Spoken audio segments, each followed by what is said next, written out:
টাকা দিয়ে কি করবা তুমি ফিল্ম প্রডিউস করবা এই যে টয়লেট নির্মাণ করবো বাবা ডায়লগ আমারই ব্র্যান্ড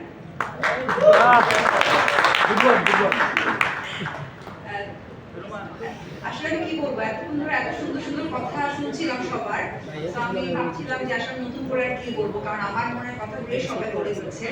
তো আজকে আমার সব পছন্দের মানুষগুলো সামনে এবং আমাদের সব ভাই বোনেরা, তো আজকে খুব সুন্দর একটা উদ্যোগ টাইগার্সের, যেটা আগে প্রথমে থ্যাংকস দিই রিমাকে, কারণ হচ্ছে আমি এই কোম্পানিতে ঢোকার পর থেকে আমার মনে হয় এটা আমার কোম্পানি, যার কারণে যে কোনো কাজ হলে মনে হয় এটা আমিই করছি। আর প্রত্যেকটা মানে কিছুদিন পর পর এত সুন্দর সুন্দর উদ্যোগ নিয়ে কাজ করে যে আসলে কিছু বলার নেই, মানে আমার নিজেরই খুব ভালো লাগে। এবং মিজান ভাই যখনই আমাকে কোনো কাজ এরকম বলে যে এরকম একটা প্ল্যানিং হচ্ছে, এবং তাদের এত সুন্দর সুন্দর প্ল্যানিং থাকে যে মনটা আসলে ভালো হয়ে যায়, এবং একটা ভালো উদ্যোগের সাথে থাকতে পেরে আমরা অ্যাজ আর্টিস্ট সবাই আসলে ভালো লাগে। তো সেম টাইগার্সের যে প্ল্যানিংটা, যে আমরা এটা কিনবে, এই টাকাটা আসলে দুস্থদের টয়লেট নির্মাণে চলে যাবে, তো এটা এত ভালো একটা উদ্যোগ। সবাই তো আসলে বললো শুটিং এর কথা, যেটা আমার সাথেও সেম এক্সপিরিয়েন্স হয়েছে, যেটা ইমন ভাই থাকলে এখন বলতে পারতাম।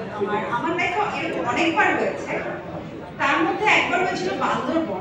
ওই লোকেশনে আই থিঙ্ক অনেকেই কাজ করেছে, বান্দরবনে একদম টপের জায়গাতে। আমাদের একটা ছবি শুটিং ছিল ওখানে। তো ওইখানে ফার্স্ট দিন আমি যখন শুট করতে যাই, ওইখানে আমাদের যখন আমি টয়লেটে যেতে চাই, টয়লেট নিয়ে কখনো কেউ ভাবে না, প্রোডাকশন হাউসও ভাবে না, কিন্তু যখন আমরা খুঁজতে যাই কিছু বসত বাড়ি ছিল যেখানে কোনো টয়লেটই ছিল না, কোনো টয়লেটই নাই, টয়লেট তো খারাপ ভালো পরের বিষয়, কোনো টয়লেটই নাই। তখন আমি জিজ্ঞেস করলাম যে কিভাবে কিভাবে টয়লেট ইউজ করবো, মানে ওটা খুবই ভয়ঙ্কর একটা জিনিস ছিল। এবং তখন আমাদের একটা প্রপার ওয়াশরুমের জন্য প্রায় 1-2 ঘন্টা ট্রাভেল করতে হয়, এবং প্রডিউসারের তখন মাথায় হাত, এবং নেক্সট দিন গিয়ে দেখি যে তারা আমার জন্য আলাদা করে একটা টয়লেট বানিয়েছে।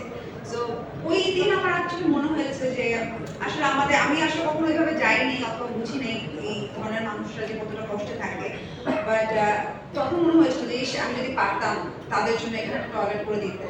তো আজকে টাইগার্সের এই এত সুন্দর একটা উদ্যোগ দেখে আমার সেদিনকার কথাই মনে পড়ে।